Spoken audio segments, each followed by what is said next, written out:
बिस्मिल्लाहिर्रहमानिर्रहीम। अस्सलामु अलैकुम। Welcome to cattle market Karachi and Pakistan media today. दोस्तों, मेरा नाम है मोहम्मद मुज़म्मिल और आप देख रहे हैं कैटल मार्केट कराची और दूसरा चैनल मेरा पाकिस्तान मीडिया टुडे। ये वीडियो दोनों चैनल्स पर इंशाल्लाह मैं अपलोड करूँगा।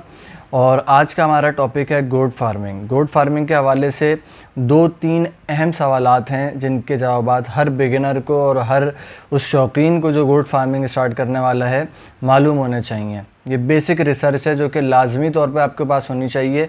और अगर आपको ये सवालात के सही जवाबात समझ में आ गए, इनको आपने मद्देनज़र रखा, तो इंशाअल्लाह इस काम में बहुत सारे नुकसानात से आप बच जाएंगे और जिस तरह से आपको प्रॉफिट हासिल होना चाहिए आप सही डायरेक्शन में इंशाल्लाह डायरेक्ट हो जाएंगे। क्योंकि ये वो जवाबात हैं जो मैं अपने पर्सनल एक्सपीरियंस से दे रहा हूँ।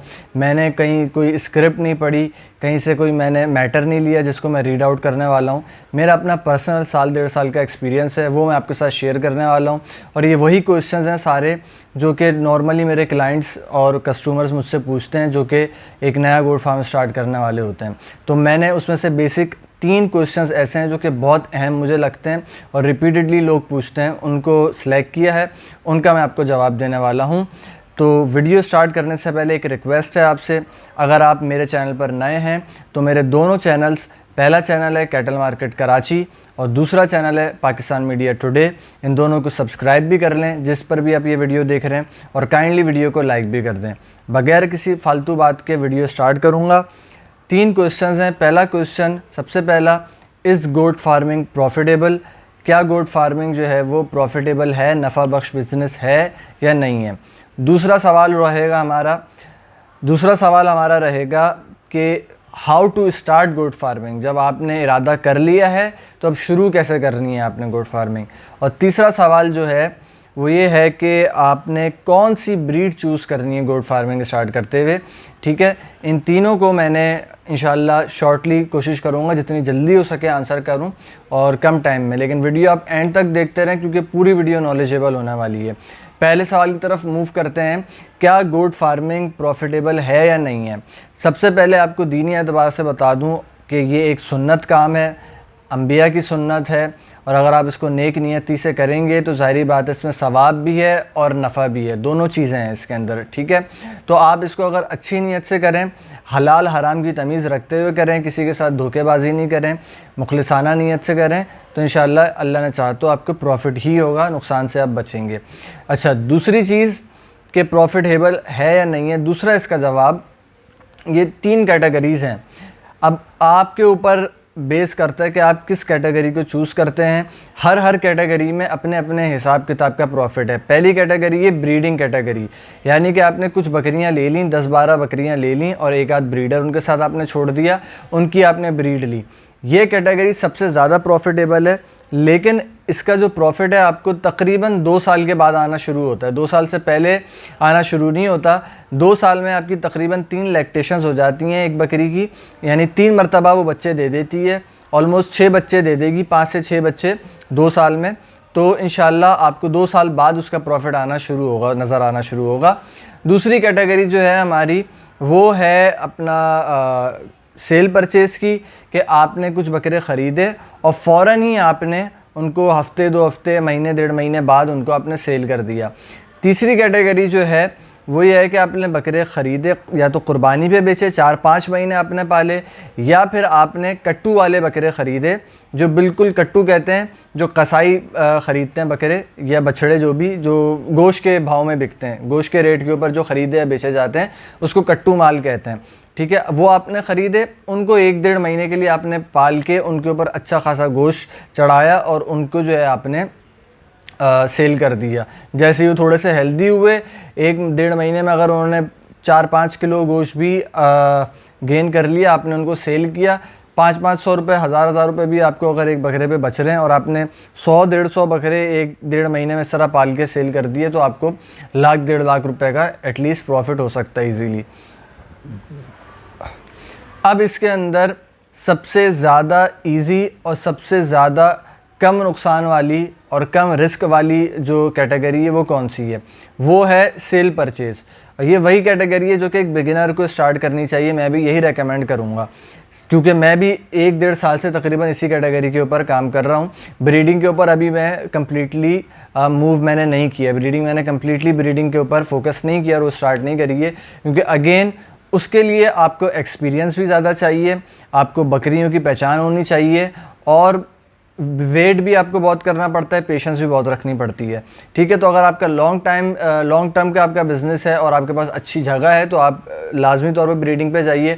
लेकिन जब आप एक स्टार्टर हैं, एक बिगिनर हैं, तो उस वक्त आप सेल परचेज़ के ऊपर स्टार्ट करिए और जो सी भी ब्रीड आपको थोड़ा सा इंटरेस्ट है, उसमें पसंद है, आप उसी से स्टार्ट करें।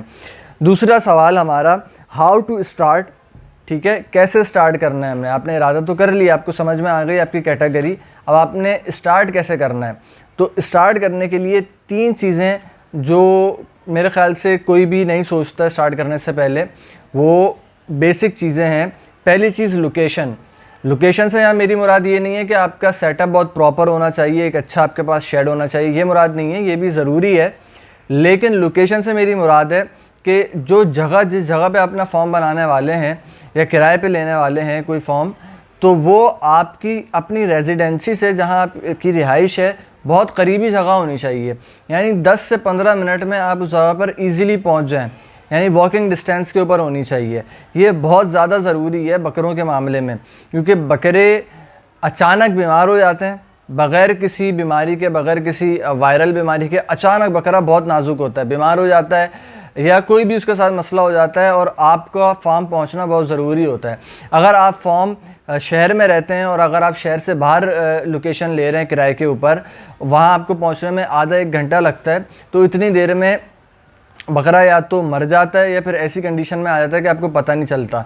और भी बहुत ज़्यादा इसके मसले मसाइल होते हैं जो मैंने ख़ुद भी एक्सपीरियंस किए हैं। इसलिए मैं सबसे पहला सजेशन ये दूंगा, स्टार्ट करने से पहले आपने लोकेशन देखनी है जो बहुत ही करीब तरीन हो आपकी रिहाइशगाह से। दूसरी चीज़, लेबर। इसके ऊपर भी कोई बंदा नॉर्मली गौर नहीं करता। जब आपने स्टार्ट कर दिया है फॉर्म, तो आपने लेबर ऐसी लेनी है जो कि एक्सपीरियंस्ड हो। आपने ये नहीं देखना कि मैंने कुछ ज़्यादा, थोड़ी ज़्यादा सैलरी इसको देनी पड़ेगी तो मेरा सैलरी में एक्सपेंस बढ़ जाएगा। आपने ये देखना है कि बंदा एक्सपीरियंस है जो आप रख रहे हैं, उसने पहले कितनी मरतबा कितने बकरे पाले हैं, उन बकरों का क्या रिज़ल्ट आ रहा है। अगर आपको किसी दूसरे फार्मर का लेबर मिल जाए, बहुत अच्छी बात है। ऐसा लेबर मिल जाए जिसने किसी दूसरे फॉर्म पर अच्छी खासी अरसे पलाई करी हो और उसका रिज़ल्ट आपके सामने हो।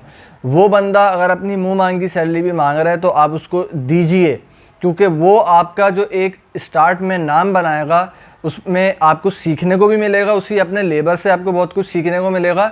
दूसरा, आप नुकसानात से भी बचेंगे और तीसरा ये कि आपका नाम भी बनेगा।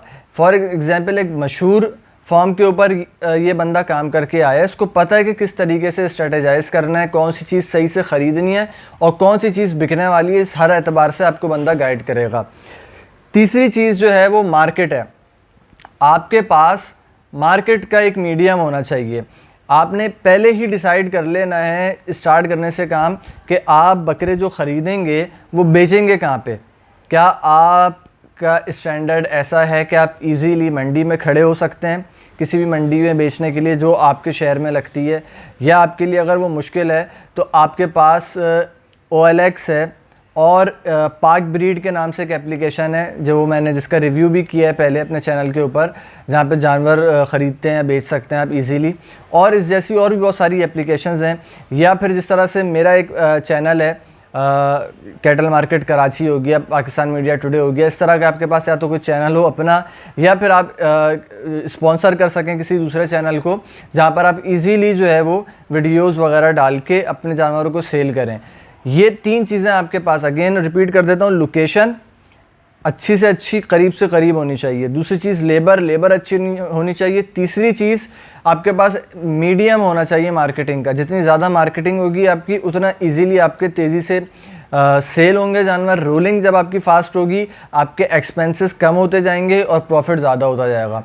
एक बकरा मिसाल के तौर पे आपने ख़रीदा और 1 महीने के बाद वो बिक रहा है, तो हद से हद एक बकरा आपको अगर 10,000 रुपया प्रॉफिट भी देके जा रहा है और 1 महीने तक वो अटका हुआ है क्योंकि आपके पास कोई मार्केटिंग मीडियम नहीं है, तो 10,000 रुपये में आपका प्रॉफिट आया एक महीने का, पूरा ख़र्चा आपका नहीं निकलेगा एक महीने का 10,000 रुपये में, ठीक है। ये वजह है कि आपके पास मीडियम, मार्केटिंग मीडियम भी आपने पहले से स्ट्रेटेजाइज करना है कि आपने कैसे सेल करने हैं अपने बकरे, ठीक है।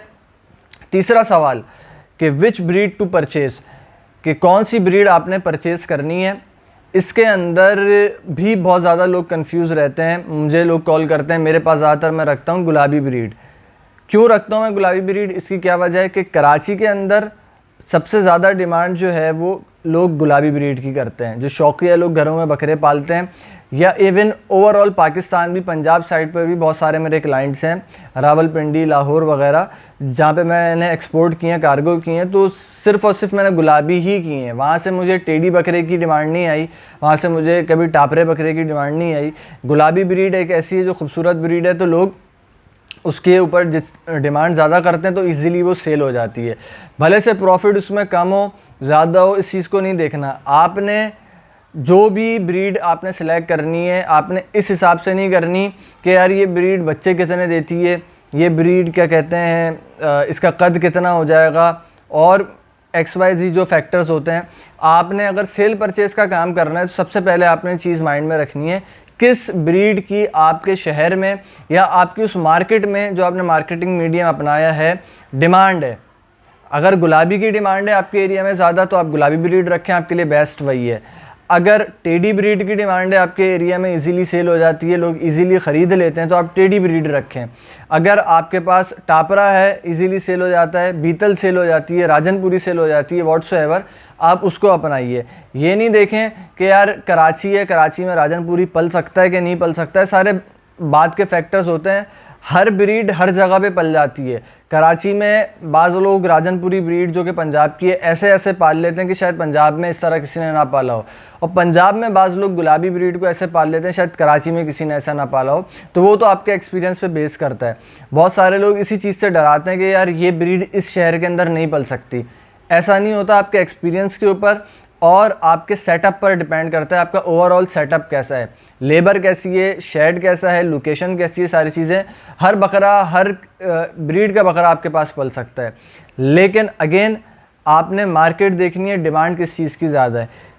तीसरी चीज़ जो आपने रखनी है अपने मद्देनज़र वो कि प्रॉफिट मार्जिन आपने कम रखना है, क्योंकि इस चीज़ के अंदर कंपटीशन हद से ज़्यादा है।